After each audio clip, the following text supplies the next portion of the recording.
नमस्कार प्यारे विद्यार्थियों, कौटिल्य क्लासेज में आपका हार्दिक स्वागत, आपका हार्दिक अभिनंदन है।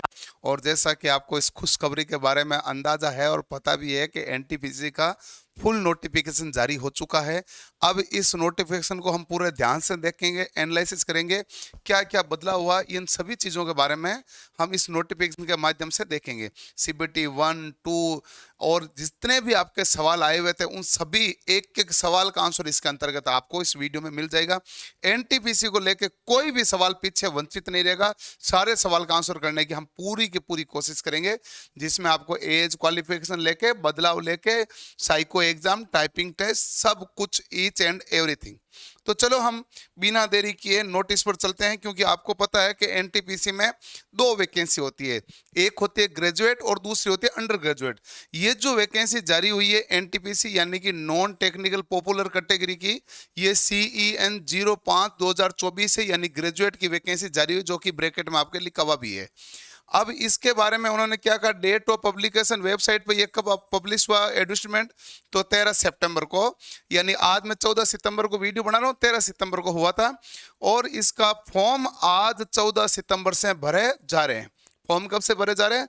14 सितंबर से भरे जा रहे हैं। इसकी क्लोजिंग डेट क्या है? 13 अक्टूबर, यानी एक महीना तक फॉर्म भरा जाएगा। और 13 अक्टूबर को रात को 11:59 तक आप टाइम पे फॉर्म भरना, ज्यादा लेट करने की आवश्यकता है नहीं।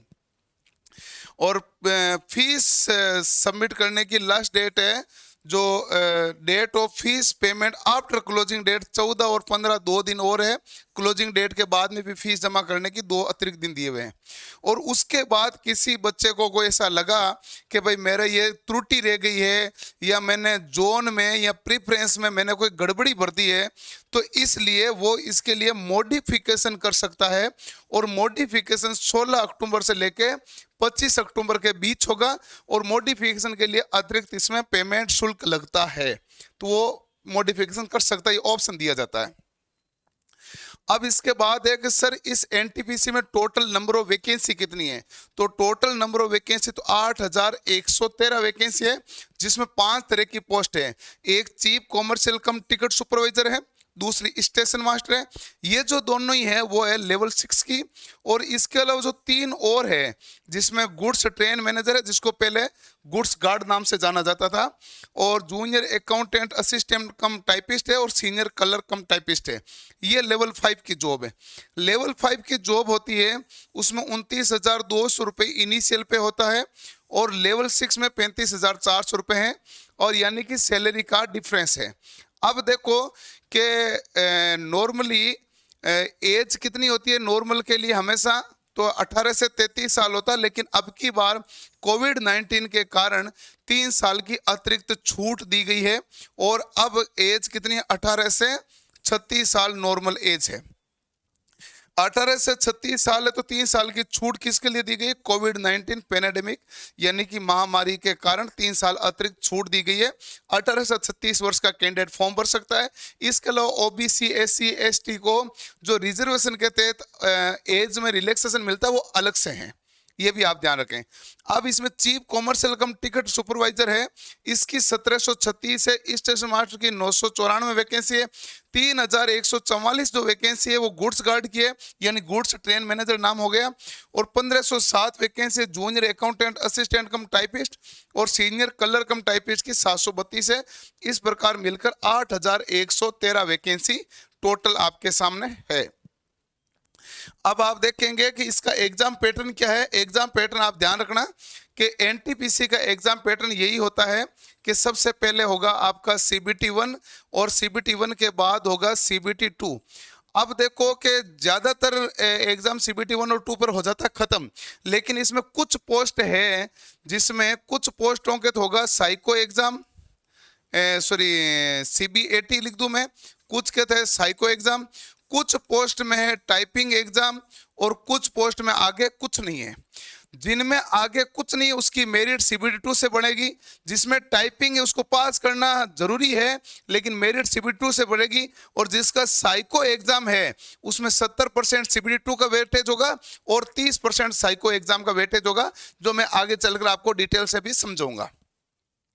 इन्होंने लिख रखा है कि stage of exam computer based test होंगे, और उसके बाद सीबीएटी या टाइपिंग स्किल टेस्ट होगा जो भी एप्लीकेबल है। और इन्होंने कहा कि कंप्यूटर बेस्ड एप्टीट्यूड टेस्ट यानी सीबीएटी साइको टेस्ट ये केवल स्टेशन मास्टर के लिए है, और टाइपिंग स्किल टेस्ट किसके लिए है? सीनियर कलर कम टाइपिस्ट और junior accountant assistant cum typist, जिन वैकेंसी के अंदर टाइपिस्ट नाम लिखा हुआ है उसी में है। अब देखो कि 3 प्रकार की पोस्टें हो गई, पीछे बची 2 प्रकार की, एक गुड्स ट्रेन मैनेजर, एक senior commercial cum ticket supervisor.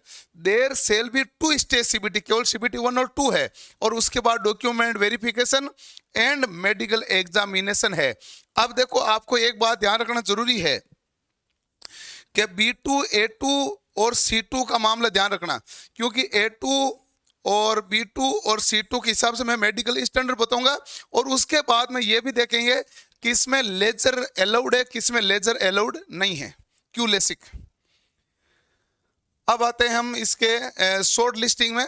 जब आप इस एग्जाम को देखते हैं तो 8113 वैकेंसी है, और 8113 वैकेंसी में मान लो कि फॉर्म ज़्यादा आते हैं, 20 लाख आ गए, 30 लाख आ गए, 40 लाख आ गए। मैं एक एग्जाम्पल के लिए मान लेता हूँ 40 लाख फॉर्म आए। अब 40 लाख फॉर्म आए, इसमें पास कितने जने होंगे? पास होंगे 1,20,000, 1,20,000 पास होंगे, जो कौन सा एग्जाम देंगे? सीबीटी 2 एग्जाम देंगे। ये कौन सा है? 1 एग्जाम, 2 एग्जाम, 1,20,000। कितने गुना बच्चे देंगे? 15 गुना। इन्होंने कहा है कि second stage CBT shall be done at the rate of 15 time of the vacancy, vacancy का 15 गुना बच्चे सीबीटी 2 का एग्जाम देंगे। और इसके बाद में इसमें आगे ये भी कहा है कि जो टाइपिंग टेस्ट और साइको टेस्ट है इसके लिए कितने कैंडिडेट आएंगे? 8 गुना। सीबीएटी और टाइपिंग के लिए कितने गुना है भाई? 8 गुना। किसका? नंबर ऑफ वैकेंसी का 8 गुना ही लिया जाएगा। अब उन्होंने कहा एग्जाम में नेगेटिव मार्किंग होगी क्या? तो बिल्कुल 1/3 नेगेटिव मार्किंग है। हर सही सवाल का 1 नंबर है, और हर गलत सवाल का -1/3 नंबर है। ये भी आपके पास इंफॉर्मेशन कंप्लीट हो गई। अब A2, A3, B2 और C2 को देखो ध्यान से। A2 ये कह रहा है आपको सीधा सीधा विदाउट ग्लास है, चश्मा वाला अलाउ नहीं है, जबकि A3, B2 और C2 में चश्मा अलाउ है। लेकिन A2 में 6/6 होना कोई जरूरी नहीं है, 6/9 वाला भी चलेगा, लेकिन ग्लास नहीं होना चाहिए, फॉगिंग टेस्ट भी नहीं होगा, परंतु कलर विजन टेस्ट होगा, बाइनोकुलर विजन टेस्ट होगा, नाइट विजन टेस्ट होगा और मायोपिक विजन टेस्ट होगा। ये सारे टेस्ट कंडक्ट होंगे। अब A3 में है कि 6/9 है, विथ और विदाउट ग्लास चश्मा अलाउ है, लेकिन 2 नंबर से ज्यादा का चश्मा नहीं होना चाहिए, चाहे प्लस का हो चाहे माइनस का हो।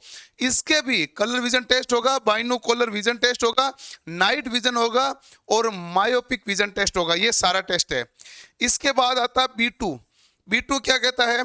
B2 आपको ये कहता है 6/9, 6/12 विथ और विदाउट ग्लास अलाउ है, चश्मा अलाउ है, 4 नंबर तक अलाउ है, और इसके कलर विजन टेस्ट नहीं होगा। ये भी ध्यान रखें, इसके कलर विजन टेस्ट नहीं होगा, न नाइट विजन टेस्ट है। और C2 है वो कह रहा है 6/12 विथ और विदाउट ग्लास है, और इसके अलावा कोई टेस्ट नहीं है, 6/12 होना जरूरी है, बस इतना ही कंडीशन है। अब ये और काम आएगा लेसिक किसमें है कि किसमें नहीं है। अब देखो इस बात को ध्यान से, ये एक इंपॉर्टेंट है, अब की बार आपको इस नोटिफिकेशन के अंदर दिया है जानकारी। क्या दिया है? Candidate who have undergone LASIK surgery और any other surgery procedure to correct refractory error are not eligible for the post having medical standard A2 और A3। ए कैटेगरी वाले में लेसिक सर्जरी या किसी अन्य प्रकार का सर्जरी अलाउ नहीं है, लेकिन जो बी कैटेगरी है जिसमें स्टैंडर्ड B2 है, C2 है, ये है, इनमें ये कह रहे हैं अलाउ है। Candidate who have under gone LASIK surgery or any other surgery procedure to correct refractory error are eligible for the post having medical standard B2 और C2। जिसने आंखों में सर्जरी करा रखी है वो फॉर्म भर सकते हैं, वो B2 और C2 में एलिजिबल है, वो A2 और A3 में एलिजिबल नहीं है। अब A2 और A3 में एलिजिबल नहीं होने का मतलब हो गया कि A2 में एलिजिबल नहीं होने का मतलब इन दोनों स्टेशन मास्टर और गुड्स गार्ड नहीं बन सकता, बाकी वो सब है। Chief commercial cum ticket supervisor बन सकता है, junior accountant assistant cum typist बन सकता है, सीनियर कलर कम टाइपिस्ट बन सकता है। ये ध्यान रखें, ये इन्होंने विशेष जानकारी दी है। अब देखो हमारे पास आता है next age limit. Age limit क्या है? एज लिमिट है 18 से 36 साल, 1/1/2025 के अनुसार है।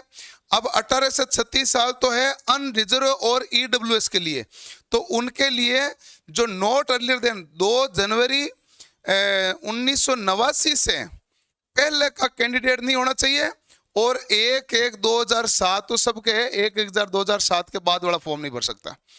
अब ये 1989 वाला जनरल वाला, 1986 है जो ओबीसी नॉन क्रिमिनल है, और 2 जनवरी 1984 है जो SC/ST के लिए। ये है हमारा लास्ट एज लिमिट डेट। इसके बाद इन्होंने कहा एजुकेशन क्वालिफिकेशन, ये भी क्लियर है। एजुकेशन क्वालिफिकेशन कहा कि candidate should have request minimum education qualification. क्या है भाई? तो आप कहेंगे इसमें रिकॉग्नाइज बोर्ड है, यूनिवर्सिटी है, इंस्टीट्यूट्स हैं, उसके पास क्या होना चाहिए? ग्रेजुएशन होनी चाहिए। ग्रेजुएशन होनी जरूरी है, और ये एनेक्सर ए के अंदर दिया हुआ है, वो यही है कि आपको किसी भी रिकॉग्नाइज बोर्ड से क्या होना जरूरी है? ग्रेजुएशन होना जरूरी है। लेकिन those awaiting result of the final examination of the prescribed minimum education qualification should not apply। जो ने BA की फाइनल ईयर का एग्जाम दे दिया लेकिन रिजल्ट नहीं आया है, वो फॉर्म नहीं भर सकता। इस फॉर्म भरने की लास्ट डेट तक रिजल्ट आ जाना चाहिए, वही फॉर्म एलिजिबल है, वही फॉर्म भर सकता है। इसके अलावा इसमें है कि जब फॉर्म भरेंगे तो 500 रुपये फीस लगेगी। 500 रुपये फीस किसको लगेगी? तो आपके पास सभी नॉर्मल कैंडिडेट हैं, जितने भी जनरल ओबीसी नॉर्मल, सबको कितने लगेगी? 500। लेकिन जो PWBD है, फीमेल है, ट्रांसजेंडर है, एक्स सर्विसमैन कैंडिडेट है, candidate belonging to SC ST minority community या इकोनॉमी बैकग्राउंड क्लास, इनको 250 रुपये लगेगा।